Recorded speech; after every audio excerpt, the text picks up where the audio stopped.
scan, whatever it is, and they have a false impression by their physician that now they can't see the tumor.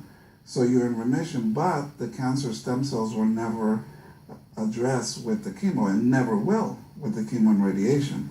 So I'm going to your question. No, this is about fantastic information. Yeah, so the cancer stem cells are cells that survive in the bloodstream. They're like 5-star generals. They've been tested and in battle, and they're going to metastasize. See, non-cancer stem cells cannot metastasize. Okay. Only cancer stem cells can.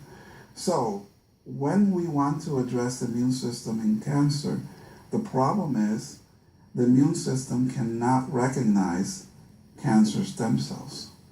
Why? Because they have a protein on the cell surface that shields them or cloaks them from the immune system. Okay. Dr. Robert Rowan, a good friend of ours, I think it was the January 2014 newsletter, Second Opinion, Yeah. he wrote an article on cancer stem cells' ability to cloak or hide themselves from the immune system.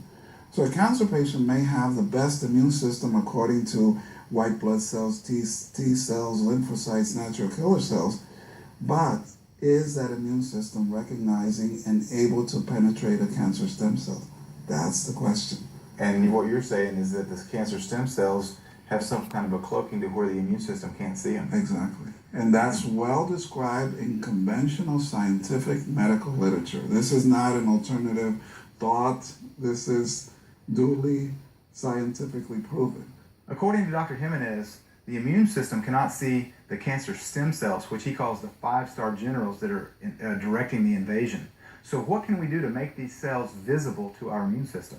There are substances that have been shown to attack cancer stem cells scientifically, like metformin, ellagic acid, green tea extract. But the list is very small because, first of all, it's very difficult to extract cancer stem cells from a human and keep them alive in the lab for them to be studied. There's only a few labs that do that, and this is a very, very expensive process, right? In the millions of dollars to study cancer stem cells.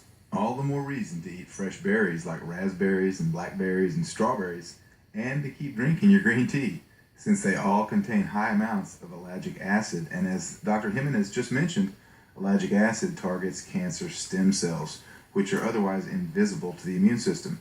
Now let's listen to what A.J. Lanigan has to say about the amazing way that the T helper lymphocytes communicate with